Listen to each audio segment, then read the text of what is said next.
E 16 minutos, 5h16 da tarde desta segunda-feira, dia 14 de novembro de 2022. Gente, uma segundona com cara de sexta, né? Com clima assim de feriadão, de final de semana. E neste clima aí choveu pra caramba em algumas regiões de Cuiabá, tempo fechado, um pouco abafado. Expectativa de que possa vir mais chuva ainda hoje aqui, inclusive na região central de Cuiabá. E neste clima, nessa pegada, estamos chegando para mais um programa Papo Cabeça, a medicina a serviço da saúde mental. Lembrando que esse programa foi criado especificamente para a gente desmistificar que saúde mental é coisa de louco. Não é. A gente tem falado aqui a cada programa de vários temas importantíssimos relacionados à saúde mental. Temos desmistificado tudo isso e realmente tem sido muito bom. O que temos aprendido e o que temos levado também para os nossos ouvintes tem sido muito enriquecedor. E hoje não será diferente, porque o tema do programa de hoje é aneurisma cerebral, mitos e verdades. As nossas consultoras de hoje, que estão sempre aqui, nos dão a honra da participação, doutora Luana e doutora Larissa. E eu começo com a doutora Luana, que está bem aqui do meu ladinho. Ela é médica psiquiatra e nos dá sempre a honra de participar do programa. Doutora Luana Pérez Frix, seja bem-vinda. Boa tarde. Boa tarde, Vanderlei. É uma honra estar aqui novamente, eu adoro o programa e espero contribuir hoje bastante, principalmente tirando as dúvidas do pessoal, perguntando para o Guardini mesmo, né, sobre os aneurismas e como é que acontece, e como é que a pessoa se sente quando tem um AVC. Que bom. Doutora Larissa Kossoff, médica neurologista, e também nos honra sempre trazendo e compartilhando o seu conhecimento. Seja bem-vinda, doutora Larissa, mais uma vez. Boa tarde. Boa tarde. Que bom que estamos juntos aqui novamente, que a gente possa ajudar um pouquinho mais, levando conhecimento para todo mundo, né? E é a primeira vez de vocês aqui no novo estúdio, né? Tá lindo demais. Parabéns, muito bom mesmo. Um pouquinho perdido para achar ainda, né? Que a gente não conseguiu identificar tudo aqui. Mas daqui para o final de semana vai ter as placas, nós colocaremos as placas de identificação, aí vai ficar um pouquinho mais fácil. Mas a casa continua sendo nossa e é sempre uma honra recebê-las. Bom, a gente contava ainda com a possibilidade, e eu digo sempre a possibilidade, porque os médicos, a gente sabe, né? Tem, às vezes, uma agenda que muda de uma hora para outra. Então, o doutor Bruno também havia aventado a possibilidade de estar conosco, a doutora Mariana, mas ainda não chegaram. Pode ser que chegue, se chegar, entra no papo, sem dúvida nenhuma. Convidado de hoje é médico neurocirurgião, doutor Felipe Guardini. Que honra recebê-lo, doutor. Seja bem-vindo, boa tarde. Boa tarde, pessoal. Obrigado pelo convite. Muito bom estar com ilustres colegas aqui da nossa Universidade de Cuiabá, na nossa Cuiabá, num local bem cuiabano. Pois é. Espero contribuir para que os nossos ouvintes tenham informações e possam agir no momento correto. Correto. E eu quero saber um pouquinho do doutor Felipe. Você é cuiabano? Eu fiz faculdade aqui. Eu nasci na Grande Mato Grosso, em Rondônia. Rondônia, Grande Mato Grosso. Primeira vez que eu ouço essa expressão, hein? Grande Mato Grosso, Rondônia. De Jorge Teixeira. É mesmo? Uhum. A cidade? Não, eu nasci em Rondônia mesmo. Antigamente era Mato Grosso, né? Éramos um só, né? A Grande Mato Grosso. Ah, na época Rondônia, que ainda... Mato Grosso do Norte, nossa Mato Grosso, e Mato Grosso do Sul. Em que região especificamente? Eu nasci em Guajará-Mirim, Guajará-Mirim. lá na fronteira. Lá na fronteira. Lá onde Roosevelt esteve, Porto Velho, Guajará-Mirim.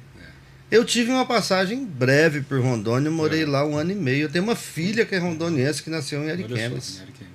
Cidade boa também. Tem uma história grande, né? Nos ciclos, do primeiro e segundo ciclos da borracha, das guerras. Né? E você veio então para Cuiabá, para a faculdade, não? Vim, passei na faculdade, encontrei uma turma legal aqui e aí a história se foi. Ficou por aqui. Fiquei por um tempo aqui, fui para fora e voltei. E como é que foi a opção pela medicina na sua história? Na minha, eu gostava muito de biologia, eu nunca fui muito afim de ciências exatas. Andava bem com biologia, achava interessante o estudo. E aí acabou mudando. E a opção pela neurocirurgia? Teimoso, né? A gente, acho que a nossa função de vida, além de ser encantado, é encantar, né? A gente encanta as pessoas ao nosso redor, né? Ou desencanta, né? Então, na minha época, eu tinha um professor nosso que era muito bom no que fazia e ele acabava encantando, né? O Dr. Nicandro, que não está mais aqui. E foi ali os primeiros rumos, né? Era uma prova difícil, era aquela coisa toda. A neuroanatomia era muito interessante nesse sentido. E eu acho que fez sentido para minha época a escolha. Eu tenho um primo meu chamado Daniel, que também é médico, e ele me ligou e me falou: você tem certeza que você vai querer neurocirurgia? Ele era um pouco mais à frente, né? É bem difícil a dinâmica da residência, ela é muito puxada, né? Acabei optando e aí tô. Que bom. Ganhei muito cabelo branco e virei neurocirurgião. Mas o Dr. Bruno, que é nosso consultor aqui, disse que queria ser engenheiro mecatrônico, né? Então, assim, vai, né, se apaixonando por outras áreas e vai enveredando. Que bom. E casou com a cuiabana, firmou família aqui?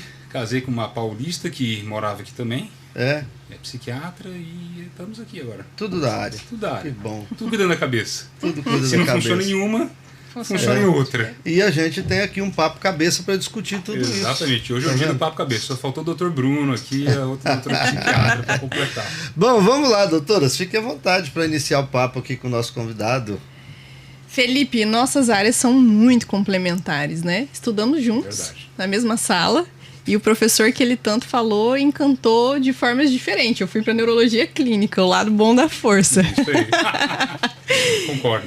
E a gente sempre trabalha muito junto. Acabei de falar para ele que vim do Hospital Municipal de Cuiabá e atendi 2 pacientes agora da área do Felipe, né, com o nosso grande tema de hoje, que é o aneurisma. Então, é um tema super interessante porque a gente tem uma incidência muito alta, né? Em todos os lugares do mundo. Então, eu queria, Felipe, que você falasse pra gente um pouquinho sobre o que é, afinal de contas, esse aneurisma. Então, falar do aneurisma cerebral, né, Larissa? Algumas pessoas ilustres que morreram, né? A gente começa, que nem redação, a gente tem que ser chamativo ao público que nos está ouvindo, né? O Louro José morreu de aneurisma cerebral. A ex-primeira-dama do Lula sabia que tinha um aneurisma cerebral e morreu de aneurisma cerebral também. São 2 histórias muito parecidas, mas um não sabia, outro sabia. E muito recentes, né? Recentes, né? Uhum. Mas o ponto-chave é: aneurisma cerebral não é todo mundo que vai descobrir que tem, né?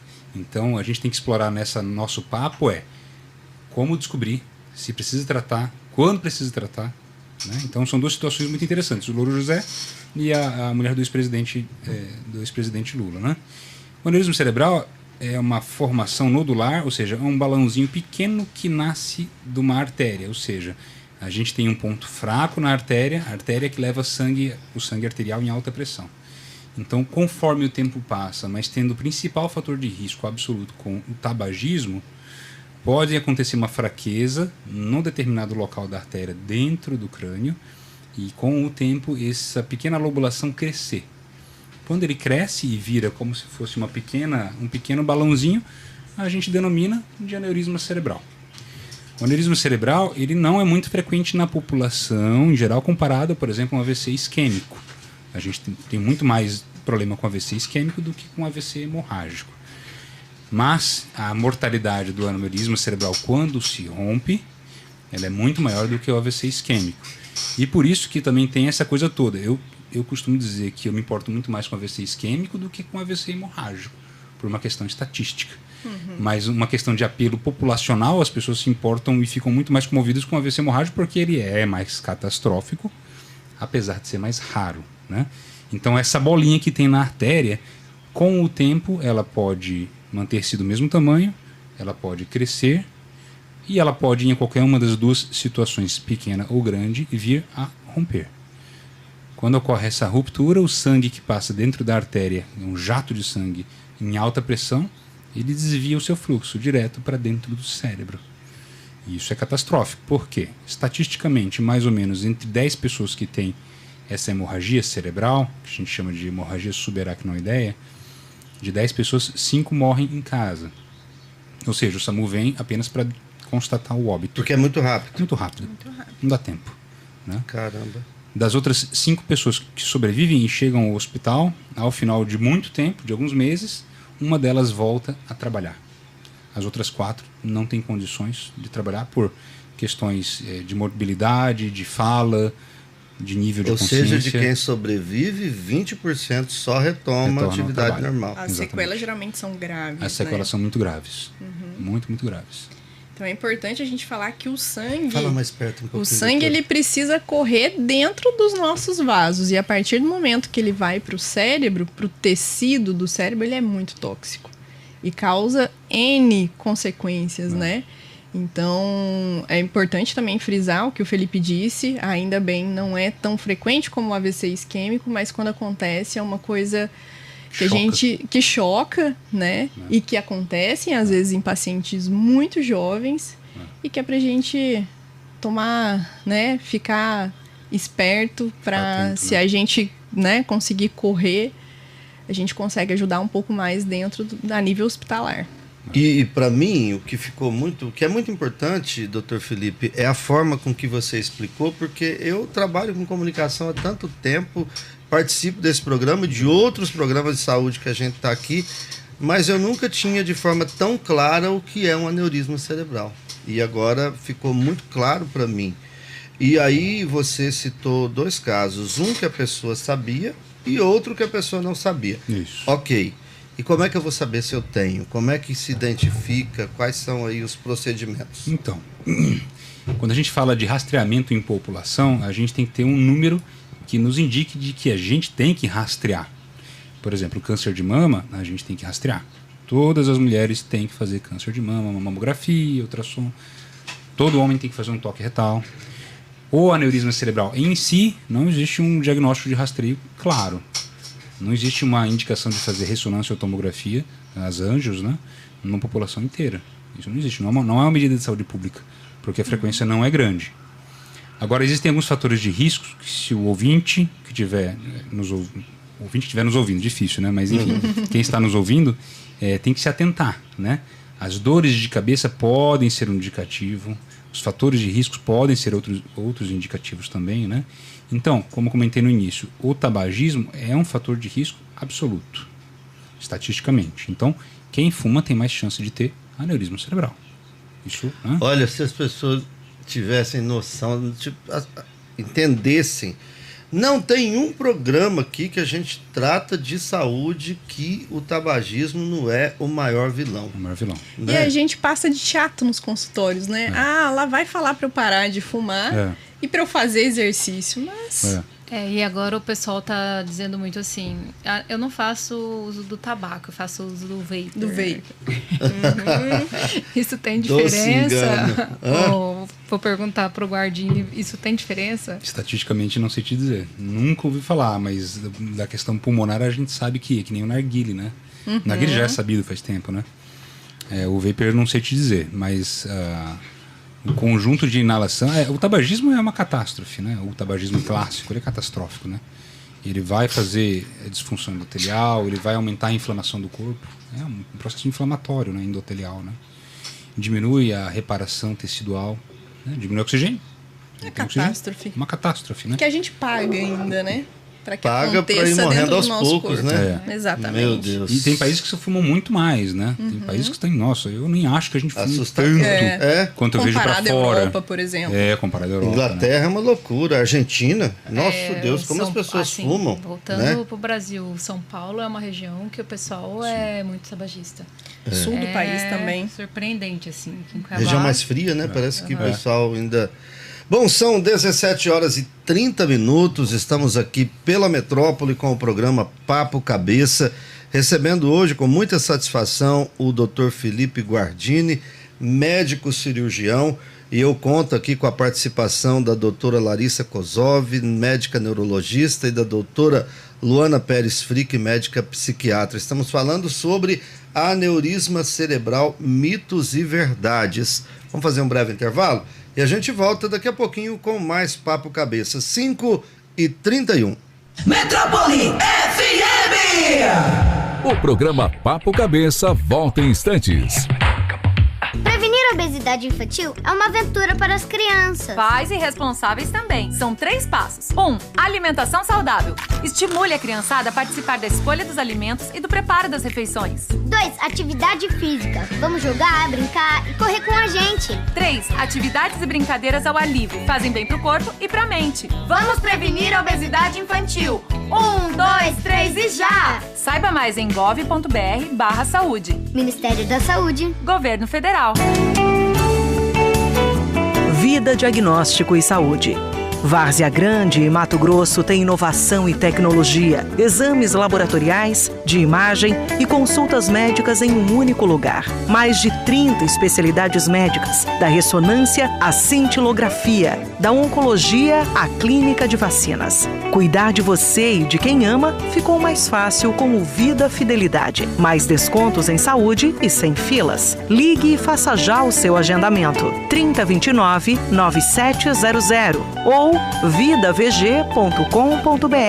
Responsável técnica, doutora Natasha Isli Sarenko, CRM-MT 2909. Jornal, rádio, TV, internet. A busca por informações evoluiu. O acesso é rápido e fácil. Mudou. Mas o que nunca vai mudar é a confiança nos veículos de comunicação. Conteúdo de qualidade com profissionais que você confia. Desconfie de conteúdos espalhados em grupos de redes sociais e sem assinatura. Busque sempre uma fonte confiável. Os veículos jornalísticos seguem com os seus princípios. Atender e contribuir para que a sociedade tenha acesso à informação verdadeira. Fala, meu povo do bairro Cristo Rei, Várzea Grande. Aqui quem fala é Tio Dito. Eu tenho um recado pra você. A Titânia Telecom chegou aqui, minha filha. Sua internet vai bombar agora. Olha, planos residenciais e empresariais, 100% fibra ótica, 100% download e agora 100% VD. Agora, Cristo Rei, pra ficar 100% só falta você. Então vem pra Titânia, cretinaiada. Chama no zap 99997-2818. Beijo no cesto. Vem ser 100%.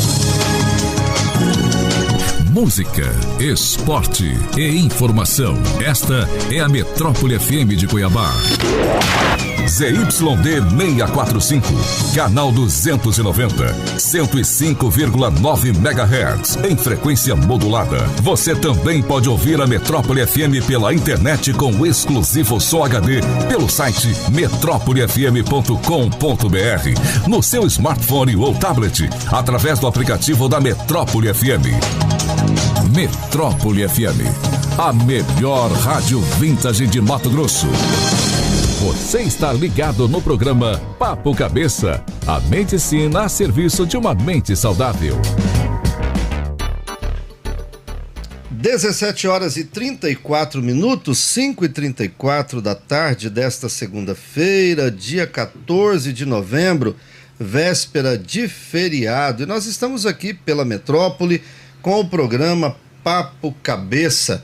Nós vamos juntos até às 18 horas, vamos avançar um pouquinho hoje, né, que a gente atrasou um pouquinho o início do programa. Já avisei o nosso colega Marcelo Neves, que vem com Conexão dos Esportes. Aliás, hoje ele tem muito assunto para falar aqui. Afinal de contas, o Cuiabá ficou na Série A. Estamos todos felizes aí com o resultado do Dourado ontem na Arena Pantanal. E bacana que até quem a gente acha que não acompanha futebol, sorriram aqui as doutoras felizes, né? Que alegria isso tudo. Você gosta de futebol, doutora? Eu gosto. É? Mas Torce comecei a pra quem? gostar em São Paulo. É? Eu tinha uns amigos que... Mas joga mal, viu? Meu time joga muito mal. Qual que é o teu time? Não, porque eu comecei a frequentar os jogos foi do Palmeiras.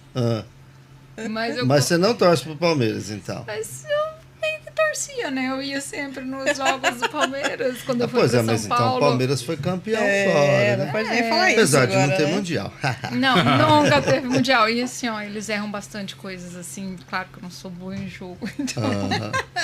Mas por ficar indo, a gente acaba tendo um carinho especial, assim. Eu ia muito em São Paulo com as amigas no jogo do Palmeiras e eu falava que eu era palmeirense. Olha só. E você, doutora Larissa? Eu jogava bola. Você jogava bola? Sério? Joguei toda a minha adolescência. Joguei um pouco na faculdade, nos intermédios da vida, que são os encontros de estudantes de medicina. Olha. E aí a vida vai tomando conta. E pronto, muito teve que largar o muito futebol. trabalho, larguei o futebol. E torce pra quem? Corinthians. Corinthians. Por isso que eu vou até afastar aqui dessa palmeirense. Eu nem vou lembrar da Copa do Brasil desse ano, então, para não provocar, né? É melhor não. Mas vocês estão felizes com o Dourado, né? Com claro. Nosso, né? E você, doutor Felipe? Só quem joga futebol ali é o marido dela. É? Ela não joga mais. Mas ele joga, teu esposo joga? Joga. É? De vez em quando machuca, tá aí, machucado tem mais de mês. Ele é corintiano também, né? Não, ele é flamenguista. Aí, muito bem. Flamenguista, como as minhas filhas. Aí, tá vendo? Você já podia ter se convertido, né? De jeito nenhum, jamais. Torço pro Cuiabá também. E pro Corinthians, né? E você, doutor Felipe? Eu também nunca fui muito fã de futebol, não. Eu era São Paulino quando torcia, mas agora eu sou cuiabano, então... Tá tudo bem. Pois é, agora se vocês querem ser felizes, continue torcendo pro Cuiabá, mas torçam pro Flamengo, que aí vocês não vão ter tristeza, né? Porque vai ser sempre campeão e tal. Gente, voltando a falar sério aqui, a gente não pode deixar de comemorar essa conquista do Cuiabá, porque é incrível, né? Você disputar com outro time a fuga do rebaixamento. Mas não é só isso, é o que isso significa para nossa capital, né? O quanto de gente que vem, o quanto isso gera de emprego, de renda, né? O dia do jogo do Palmeiras eu fiquei impressionado. Eu fui num restaurante e o restaurante estava lotado de gente com camisa do Palmeiras. Eu fiquei olhando e falei, todos vieram do interior, estão consumindo na capital, né? Hospedando e trazendo renda para a capital. Isso é muito importante. Bom, programa Papo Cabeça aqui pela Rádio Metrópole, hoje falando sobre aneurisma cerebral, mitos e verdades. O Dr. Felipe já explicou aqui de uma forma espetacular o que é o aneurisma. Mas a doutora Luana quer fazer uma pergunta. Na verdade, eu vou fazer várias perguntas aqui. Tem vocês quem que vai responder. Eu queria que algum de vocês dois falasse a diferença sobre o AVC isquêmico do AVC hemorrágico, que é o aneurisma, né? Que o Ardinho explicou bastante sobre o hemorrágico, né? E gostaria também de perguntar se todo paciente que tem um quadro de aneurisma hemorrágico, ele tem uma condição cardiovascular prévia, tá? Que as pessoas sempre perguntam isso, de ter ou não. E quando esses pacientes têm esse AVC hemorrágico, quantos deles já tinham quadros de transtornos psiquiátricos previamente? Então vamos lá. A maior incidência é, de fato, do AVC isquêmico. E diferente do AVC hemorrágico, o AVC isquêmico, alguma coisa acontece naquele vaso que o sangue dali para frente não passa. Então, o nosso cérebro, as nossas células, né, se alimentam das substâncias que vêm pelo sangue e eles param de receber o alimento e aquilo morre. Né? Então, é o infarto cerebral. E isso é um AVC isquêmico. Isso é uma condição muito mais comum. E a maior parte das vezes que isso acontece é por conta de placas de colesterol que ficam ali coladinhas nas nossas artérias. E essas placas, importante dizer que elas são formadas desde que a gente nasce. Né? Então, não é uma coisa que a gente adquire na idade adulta. Por isso, pensar sempre na alimentação das crianças. E essas placas, muitas vezes, estão ali, se descolam, sobe, às vezes por influência da pressão, e acaba como se fosse entupindo o encanamento. Então, isso é um AVC isquêmico de origem por placa aterosclerótica muito comum. Tem outras situações que acontecem dos vasos fecharem, por N motivos, né? Mas todos eles vão causar uma interrupção do fluxo do sangue para aquela parte ali do cérebro. É muito mais comum porque muitos fatores da nossa vida são importantes, né, para essa causa. Então, colesterol alto, pressão alta, o diabetes, que é o aumento do açúcar no sangue, que é uma doença que inflama essas paredes. Então, também consegue ser motivo desse AVC isquêmico. E é importante também falar que o AVC hemorrágico ele não é só por conta do aneurisma. Existem AVCs hemorrágicos por conta da pressão alta, picos pressóricos.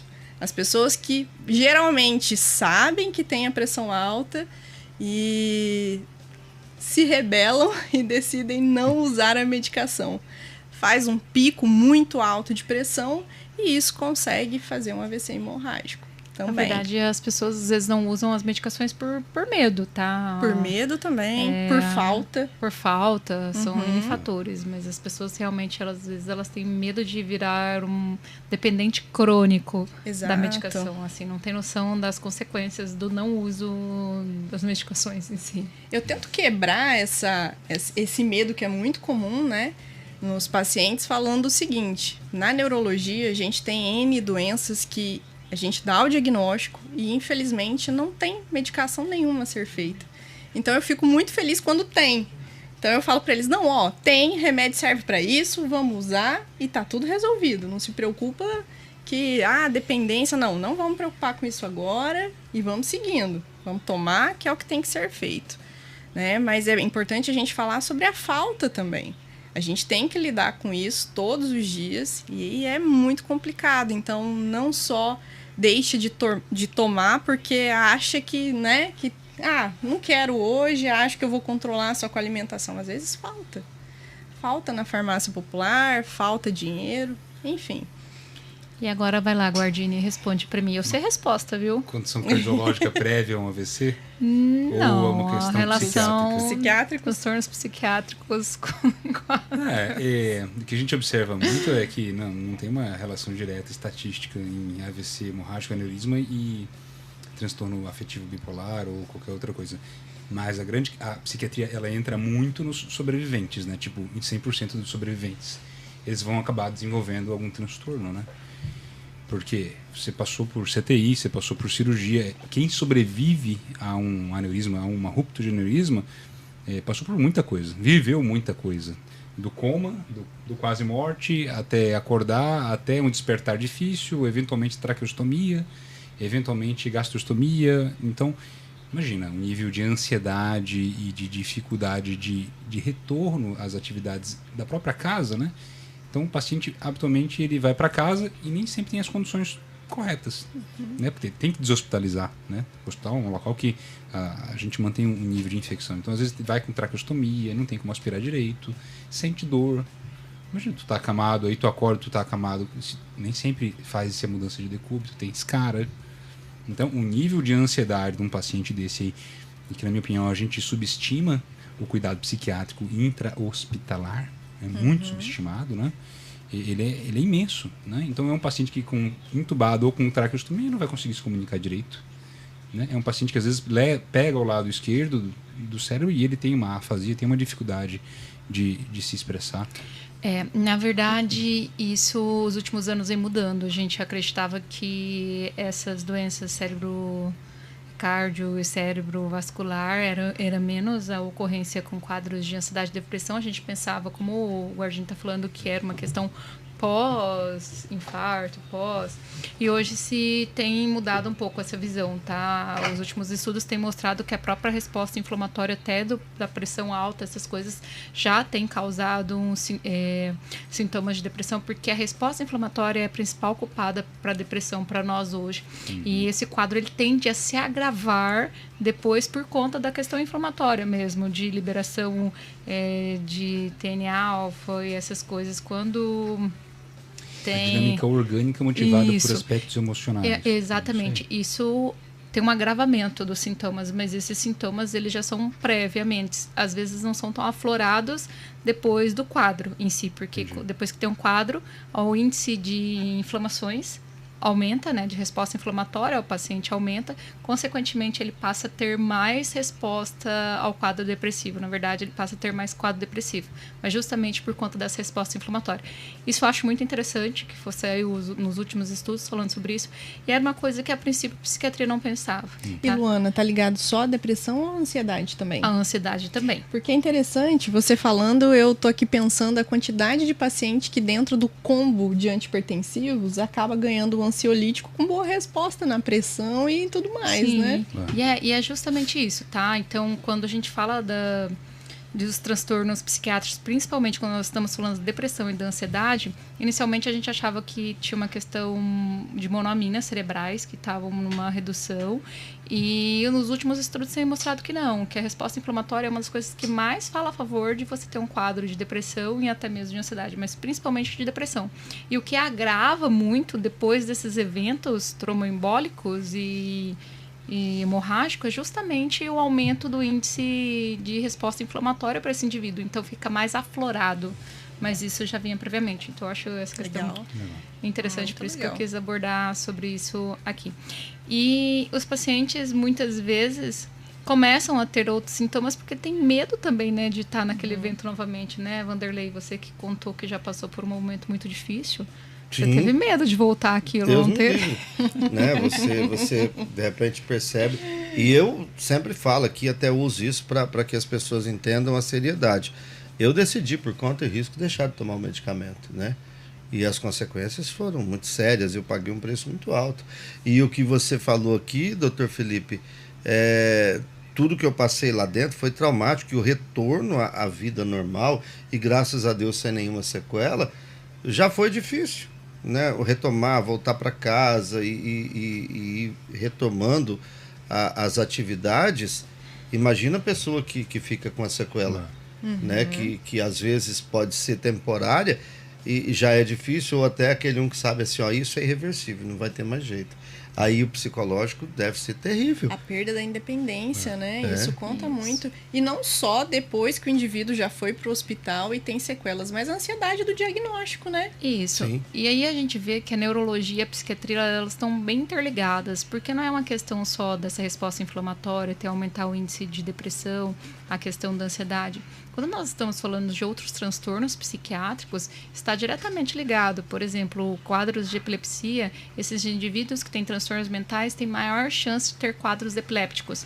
Ao contrário, também a direção contrária também é fato. Indivíduos que têm transtornos mentais, maior chance de ter quadros epilépticos, assim como os indivíduos que têm quadros epilépticos têm maior chance de ter quadros de transtornos mentais. Então, vice-versa. Principalmente quando a gente fala da infância e adolescência. Assim, e é bem...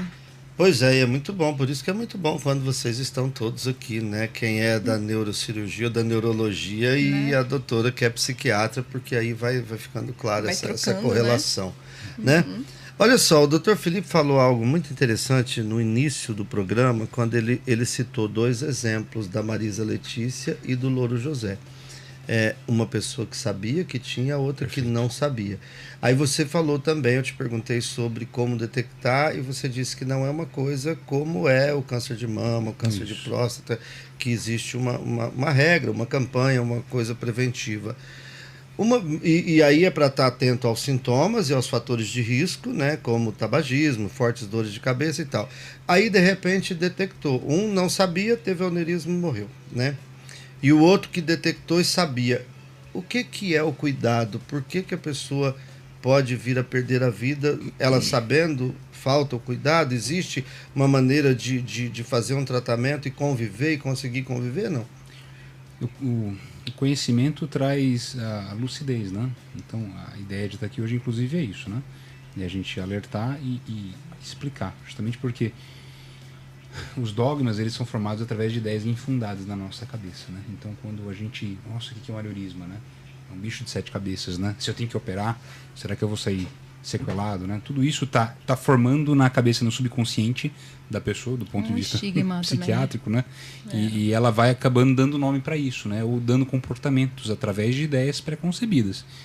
Então, a ideia de hoje é o quê? É entrar no subconsciente e formatar uma ideia correta de como identificar, do que tratar, de como lidar com isso. Uma última situação muito importante de falar é que tabagismo é importante. E história familiar também é importante. Ou seja, as pessoas que têm parentes de 1º grau, elas teoricamente têm um risco um pouquinho mais elevado do que a população em geral de ter aneurisma cerebral. Habitualmente a gente costuma investigar parentes de 1º grau, ou seja, irmãos, irmãs, filhos e filhas, tá? Em determinado momento. Ou seja, por exemplo, hoje eu estava no consultório, eu tenho uma paciente que eu tratei de aneurisma cerebral e o irmão dela também tem aneurisma cerebral. Eu pedi o exame, lá estava Ou seja, aí a gente tem toda uma dinâmica a ser percorrida. Então, por exemplo, tem um aneurisma cerebral que eu encontrei por acaso em algum exame de detecção. Eu tenho que tratá-lo sempre? A resposta é não. A gente nem sempre trata aneurisma cerebral. Apesar de parecer perigoso, depende de muitas situações. Tá? Depende da idade do paciente, depende de onde está o aneurisma, da morfologia do aneurisma, que a gente costuma entender melhor no cateterismo cerebral, na angiografia cerebral. Dependem de várias situações. Tá? Agora sim, tem um aneurisma com tamanho importante, com uma morfologia esquisita, num paciente tabagista, que tem história familiar de ruptura de aneurisma. Isso tudo aumenta os riscos, porque existe risco em operar, existe risco em não operar. Tá? Isso tudo, eu e a Larissa, a gente coloca na balança e na escala estatística que a gente tem para definir se o risco da cirurgia ele é maior ou menor do que o tratamento. E através de medicina baseada em evidência, a gente ajuda no componente decisório da família. Né? Então, na verdade, é uma reunião de conciliação de expectativas entre tratar e ter risco de tratar, e não tratar e acompanhar e ter risco de romper. Né? Eu brinco assim que a gente escolhe o menos pior hoje em dia. Acho que nem é o melhor, porque teria menos risco. Hoje em dia tem tratamentos bons e mais eficientes. Né? A gente não precisa mais apenas abrir a cabeça com um corte, que ainda é muito eficiente. Né? Então, a grande questão, no meu ver, é essa do médico, que é um educador. Né? É de você ter paciência, sentar com a família. Eu mostro exames, todos os meus exames, os familiares vão ver onde está o aneurisma, como que é o aneurisma, o que é um aneurisma. Eu mostro para ele a escala estatística de ruptura, por que eu estou recomendando ou deixando de recomendar. E a resposta deles eu não costumo pedir na hora. Eu peço que eles conversem com a família, deliberem sobre isso, se tiver alguma dúvida, volta. E quando eles estiverem num processo decisório tranquilo, eles vêm e a gente faz o tratamento final, né, em si. Muito bem, conversando aqui no programa Papo Cabeça desta segunda-feira com o Dr. Felipe Guardini, médico neurocirurgião, com a participação das médicas consultoras doutora Luana Pérez Frick, psiquiatra, e doutora Larissa Kossoff, neurologista, falando hoje sobre aneurisma cerebral, mitos e verdades. Vamos fazer um breve intervalo, a gente volta para fechar aí o último bloco do programa Papo Cabeça. São 5h53, a gente volta já. Metrópole FM! O programa Papo Cabeça volta em instantes. 65996306116. Este é o WhatsApp da Metrópole. 65996306116. Peça sua música, opine, participe da nossa programação. 65996306116. É o WhatsApp da Metrópole FM. Jornal, rádio, TV, internet. A busca por informações evoluiu. O acesso é rápido e fácil. Mudou. Mas o que nunca vai mudar é a confiança nos veículos de comunicação. Conteúdo de qualidade com profissionais que você confia. Desconfie de conteúdos espalhados em grupos de redes sociais e sem assinatura. Busque sempre uma fonte confiável. Os veículos jornalísticos seguem com os seus princípios. Atender e contribuir para que a sociedade tenha acesso à informação verdadeira. Música, esporte e informação. Esta é a Metrópole FM de Cuiabá. ZYD 645, canal 290, 105,9 MHz, em frequência modulada. Você também pode ouvir a Metrópole FM pela internet com exclusivo som HD pelo site metrópolefm.com.br, no seu smartphone ou tablet, através do aplicativo da Metrópole FM. Metrópole FM, a melhor rádio vintage de Mato Grosso. Você está ligado no programa Papo Cabeça, a medicina a serviço de uma mente saudável. 17h55, 5h55 da tarde desta segunda-feira. Estamos de volta com o programa Papo Cabeça, hoje com a participação das médicas consultoras doutora Luana Pérez Frick e doutora Larissa Kossoff, e recebendo aqui o doutor Felipe Guardini, médico neurocirurgião, falando sobre aneurisma cerebral, mitos e verdades. Doutora Luana, faça a pergunta. Então, né, hoje eu tô metralhando um pouquinho os dois aqui. A grande inquisitora. Né? Vamos lá. Então, já que a gente falou um pouquinho sobre... O Guardini falou um pouquinho sobre essa questão dos sintomas, né? Que a gente vai ver no aneurisma, né? Teria como vocês falarem um pouquinho sobre os sintomas que vai dar no AVC isquêmico, né? Porque vocês falaram a diferença entre um e outro. E depois falar do tratamento também de ambos, como é que seriam cada um deles, mais detalhadamente. Uhum. Vou deixar a palavra aqui para o nosso visitante. Adoro o tema AVC isquêmico, adoramos, né? Ouvintes, o AVC isquêmico é uma das doenças que mais mata no nosso país. Estejam atentos, pois na sua casa potencialmente vai acontecer. Não vai ter um médico do seu lado, então vocês têm que estar com isso gravado. Infarto é uma dor no peito, todo mundo reconhece, né? Dor no peito, todo mundo corre pronto-socorro. Inclusive, só colocar uma observação aqui, espero que tenham crianças ouvindo, porque no nosso dia a dia a gente vê muita criança que aprendeu os sintomas na escola e que ajudou e salvou a vida dos avós, principalmente. Então, repassem aos seus filhos, é muito importante. Muito importante. Vocês vão ter que reconhecer, não tem opção, né? Então, como que a gente reconhece a característica de um AVC isquêmico, que é o mais comum? Dá dor de cabeça? Em geral, não. Não é dor de cabeça o principal sintoma de um AVC isquêmico. Em geral é o quê? Perda da capacidade de falar. Então é um paciente que de uma hora para outra tem alteração na fala. Ou não consegue falar, ou fala palavras trocadas. Tem dificuldade de se expressar. Esse é o primeiro ponto. São 3 pontos importantes. O segundo é a questão da força. É um paciente que a cara entorta, que o braço não levanta direito, que a perna começa a perder a força, tá? E por último, a sensibilidade também está numa dessas situações. Então, perdeu a sensibilidade num lado do corpo, potencialmente você deve estar tendo um AVC isquêmico, né? Então, são 3 situações que no nosso dia a dia, e eu repito com tanta veemência isso, porque o tempo ele é muito importante. A cada momento que esse trombo que a doutora Larissa falou está bloqueando o fluxo sanguíneo, a gente está perdendo neurônio. Os neurônios estão morrendo numa escala de progressão geométrica. E eu digo mais, nos últimos 10 anos, a área que mais evoluiu e que mais teve vantagem em se tratar os pacientes, e a gente tem números bons para isso aí, é a área da neurologia vascular, neurointervenção, na qual trata o AVC isquêmico. A estatística, o NNT, para quem médico está nos ouvindo aí, é um dos melhores da medicina. Então a gente considera hoje em dia que na última década o NNT para trombectomia foi um dos melhores Ns que a gente teve na medicina. Ou seja, os nossos ouvintes saibam reconhecer. Se vocês tiverem dúvidas, liguem para o 192. O 192 tem pessoas treinadas no SAMU para orientar vocês o que fazer. Tá? Ajam rápido, levem para o hospital. Não esperem, não façam o vozinho dormir de novo, não deem remédio de pressão para baixar a pressão. Tenham lucidez no que vocês façam. Se vocês tiverem dúvida, liguem no 192. Esses são os principais sintomas do dia a dia que a gente tem que estar atento no AVC isquêmico, que é uma doença que está no nosso dia a dia, está acontecendo a cada 5 minutos, um brasileiro morre disso. Uhum. É uma doença que mata mais do que AIDS, tuberculose e malária juntos. Caramba, né? Isso é assustador, você começa a ouvir. E a gente fala pouco disso.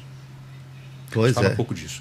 É legal falar de câncer de mama, falar de toque retal. É importantíssimo, mas a gente não deve perder. Realmente o isquêmico é o AVC muito tá pouco acontecendo. Falado. E a gente precisa, né, lembrar que a gente consegue tratar. Antigamente, eu me formei sem tratar um AVC isquêmico. É um tratamento novo, disponível no SUS, na rede SUS de Cuiabá, na rede particular de Cuiabá. Todos os lugares têm tratamento.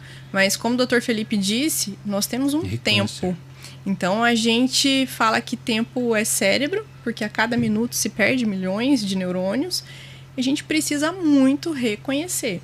Então, falou estranho, o rosto ficou torto, a boca principalmente desviou, perdeu a força, vamos correr e deixa pra gente ver lá o que de fato é. Vocês precisam reconhecer. E depois disso, correr para os médicos verem o que é possível ser feito. Porque quando a gente fala do cérebro não precisando só na anatomia, mas na parte da psiquiatria também, todos os transtornos que eles demoram para ser tratados, esse indivíduo também tem uma perda neuronal muito significativa. Então, quando a gente está falando de cabeça, assim, quanto antes o tratamento, melhor. Então, uma das coisas que protege esse indivíduo, um fator protetor, é o quanto antes a atuação melhor para esse indivíduo, entendeu? Em todos os sentidos, não só na neurologia como na psiquiatria, isso também é uma lei. Muito bem. Algo mais, doutoras? Eu queria que o doutor Felipe falasse um pouquinho dos tipos de tratamento que a gente tem, tanto no AVC isquêmico quanto no hemorrágico. O que a gente tem para fazer? A gente abre a cabeça, hoje já não abre mais a cabeça. Como é que é, Felipe, quando a gente chega no hospital e a gente é diagnosticado com um AVC isquêmico? Legal. Primeiro. O AVC isquêmico, antigamente, quando a gente se formou, tinha um tempo de até 4 horas e meia para ser tratado. Então, por quê? Em até 4 horas e meia o paciente chegava e quando ele tinha um tratamento correto, a gente conseguia fazer a medicação que dissolve o coágulo na veia para dissolver dentro da cabeça. O tempo foi passando e algumas margens desse tratamento eles aumentaram. E em algumas situações a gente consegue também subir através da artéria, por dentro da artéria com canudinhos pequenos e chegar até o cérebro no local que tem o coágulo e a gente consegue aspirar o coágulo e remover o coágulo. Então é uma coisa que quem já acompanhou um procedimento de hemodinâmica, que é chamado de trombectomia, quando ele acontece e ele é bem indicado e ele tem sucesso, é como se fosse um passe de mágica. É um paciente que entra sem mexer em nenhuma parte de um lado do corpo, por exemplo, e assim que a gente aspira, em 10 a 15 minutos de procedimento, ele volta a movimentar um lado do corpo. Por isso que eu falei mais tarde que é um dos procedimentos que mais trouxe ganho para a medicina, ou seja, a gente partiu de um ponto que antigamente a gente não conseguia fazer muita coisa. Depois a gente partiu de um ponto que a gente tinha a medicação que dissolve o trombo e que ela ainda é a mais utilizada e habitualmente é que deve ser utilizada. E por fim a gente ganhou a trombectomia através de estudos inclusive de um brasileiro neurologista muito bom radicado em Atlanta, o Raul Nogueira, nos quais a gente, juntando todas as áreas, ou seja, juntando a neurologia junto com a neurointervenção, a gente potencialmente traz um paciente que ia ficar de cadeira de rodas para um paciente que continua trabalhando. Ou seja, apesar de existirem custos no tratamento, ele é efetivo. Então a gente vai pagar agora e receber mais depois. É um paciente que volta para a nossa sociedade, né? Então é assim que a gente costuma manejar o AVC isquêmico. A situação mais difícil aqui em Cuiabá é acabar caindo num local que tenha protocolos e que trate isso de maneira urgente, né? Na minha opinião, ainda, né? E o AVC hemorrágico, como é que a gente faz com ele? Tá. O AVC hemorrágico, você tinha comentado que nem sempre é de aneurisma. Mas quando a gente tem um aneurisma, a gente tem duas opções na maioria dos pacientes, né? Ou a gente faz a cirurgia clássica, a neurocirurgia clássica, que a gente abre a cabeça, corta o osso, vai até o local que tem essa pequena bexiga que está vazando líquido, vazando sangue, e coloca um clipe e encerra o aneurisma. Ou a gente trata por dentro também, que é na mesma via que a gente faz a trombectomia para AVC isquêmico, a gente também consegue colocar alguns canudinhos pequenos e a gente vai lá e coloca algumas pequenas partículas de ferro, de titânio, de níquel, e a gente consegue trombosar o aneurisma por dentro. Tanto no paciente, em geral o paciente que tem a hemorragia, a gente costuma fazer mais a endovascular, porque ela costuma ser mais segura naquela situação. Agora, num paciente de ambulatório que tem um aneurisma, tem que ser muito bem pensado, porque a endovascular, apesar dela ser muito boa, o índice de não fechamento ele é muito maior do que a neurocirurgia com clipe, né? Explica um pouquinho, né? Aí que abre. A endovascular e o outro acho que o pessoal não consegue entender. A endovascular é essa que a gente entra por dentro da perna, né? Ou do braço, né? Intraarterial. A gente sobe com pequenos dispositivos e a gente tenta fechar o aneurisma por dentro. A neurocirurgia aberta é justamente como o nome diz, a gente tem que cortar a pele, cortar o crânio, abrir a dura mater, que é o envelope do cérebro, chegar no local e colocar um clipe por fora. Então, uma técnica que é endovascular da hemodinâmica, a gente trata de dentro para fora. E a outra técnica, que é a neurocirúrgica clássica, a gente trata de fora para dentro.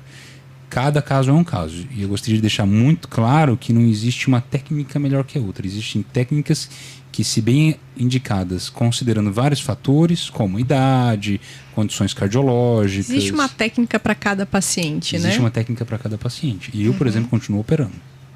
Apesar de eu fazer a técnica fechada, eu continuo abrindo cabeça. Pacientes jovens, costumeiramente, têm uma vantagem muito grande em ser operados, porque a cura é instantânea quando bem feita. Na endovascular, por outro lado, apesar de não ter grandes cortes e da alta ser mais rápida, a gente tem que acompanhar, e aí o acompanhamento é angiografias, ressonâncias, sempre fica naquela coisa. E a gente tem uma estatística de que entre 10% a 15% dos casos não curam, que é uma incidência grande, né? Então, cada caso é um caso, né? Tem que ser bem pensado, em conjunto, né? De como que a gente vai tratar isso aí. Felipe, dá uma explicadinha pra gente em relação ao AVC isquêmico dos tempos que a gente tem. Porque a gente está o tempo inteiro falando para a população, vamos reconhecer e vamos correr. Por quê? Qual é o tempo que a gente tem de tratamento? Tá. Então, voltando naquela situação, né? Desse brasileiro Raul Nogueira, que é um neurologista, ele fez um dos trabalhos pioneiros, o chamado Down, no qual mostrou que antigamente a gente só tinha 4 horas e meia para tratar um AVC isquêmico. Depois desse trabalho, ele expandiu a janela, ou seja, até 24 horas a gente consegue tratar um AVC isquêmico, a depender das condições clínicas e radiológicas do paciente. Ou seja, antigamente o pacientezinho que acordava e chegava no hospital e a gente não sabia o horário que ele tinha dormido, a gente não costumava fazer nada, nem a trombólise, que é a medicação venosa. Hoje em dia, com a expansão científica, ou seja, a gente tem evidências de que a gente pode perseguir o tratamento em até 24 horas. Obviamente que quanto mais cedo, mais fácil para tudo. E isso depende muito do lugar que você tá também, né? Do local e de quem está em volta, está ouvindo o que a gente está falando hoje e reconhecer um AVC isquêmico. Porque às vezes o AVC isquêmico ele inicia-se pequeno, só com uma carinha torta, e ele pode progredir. Essa progressão ela pode ser catastrófica. Tá? Então isso é uma dinâmica situacional, é uma doença com impacto na saúde pública muito, muito relevante no mundo todo. Fora do nosso Brasil, talvez seja um dos principais temas que se aborda dentro da saúde. Porque é o que mais dá. Atualmente o tratamento é uma vedete, né? Tá ainda nesse amor do tratamento da trombectomia, que não são todos os casos, mas da trombólise, que é muito bem indicado. Então a rapidez lá fora do país ela é incentivada nos meios artísticos, nos meios escritos, todo mundo fala sobre AVC. Aqui a minha percepção é que a gente conversa muito pouco de uma coisa que funciona muito bem lá fora e que tem o potencial de funcionar muito bem aqui dentro. E eu sempre falo pro pessoal, prestem atenção, porque não interessa seu nível social, com muito dinheiro, com muito pouco dinheiro. Você não tem tempo de entrar num Learjet e chegar em São Paulo. Não tem. Ou você tem uma estrutura e um conhecimento local, ou você vai perder a janela. Não tem.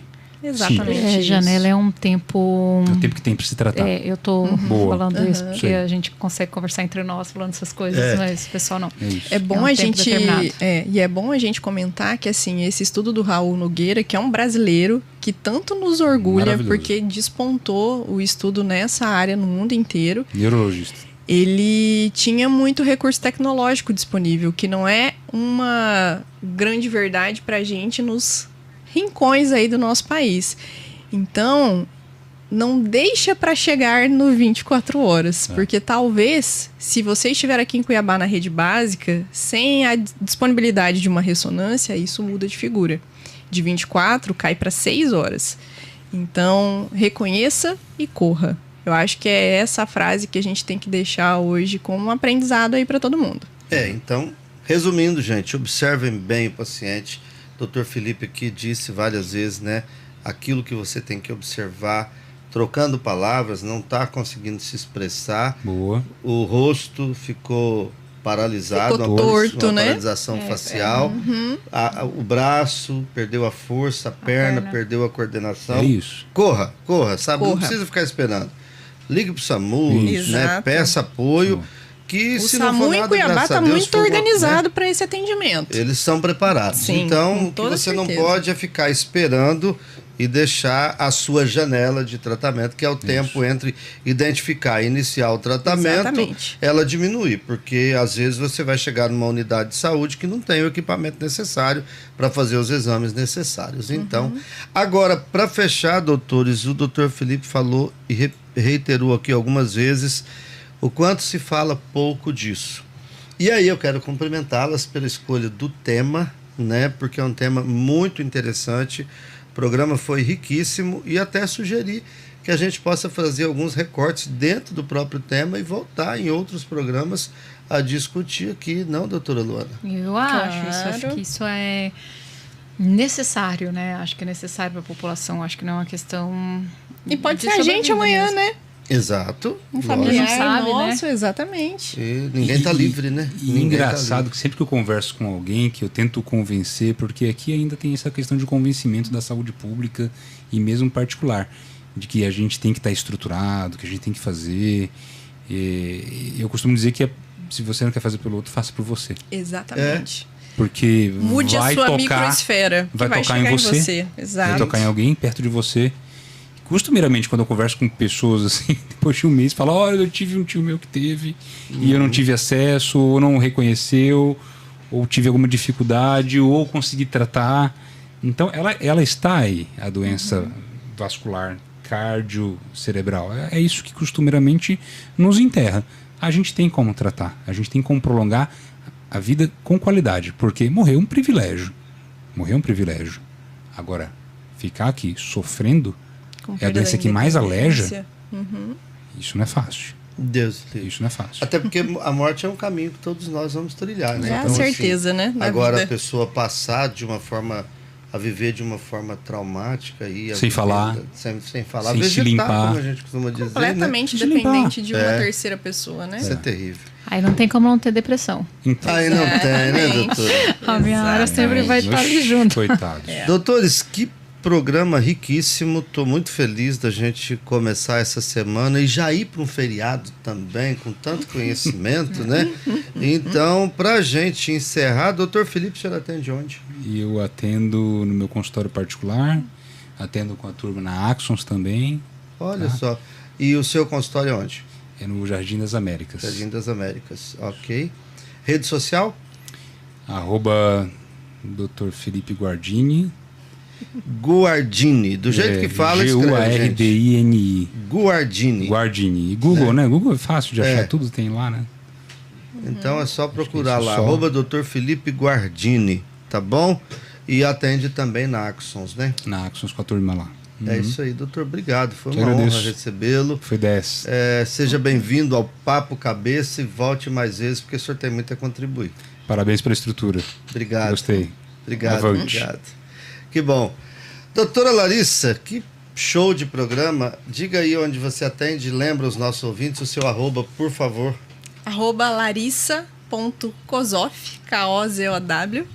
E estamos todos lá na Axons, que fica ali no SB Tower, na Avenida do CPA. Ali você vai encontrar neurologista de tudo quanto é jeito. É isso aí. Estamos ali.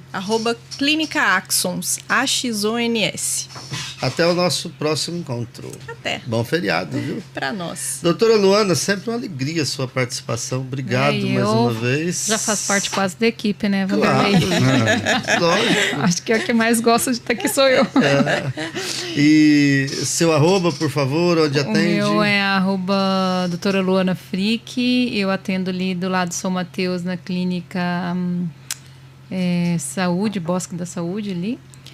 E qualquer coisa, estamos aí nas redes sociais e aqui mesmo no programa trazendo mais informações para todo mundo que precisar dessas orientações, porque o conhecimento, Vanderlei, faz toda a diferença. Muitas vezes as pessoas não fazem as coisas porque elas não têm conhecimento na área, elas acham que dá de esperar, elas acham que dá de fazer isso ou aquilo, e na verdade não.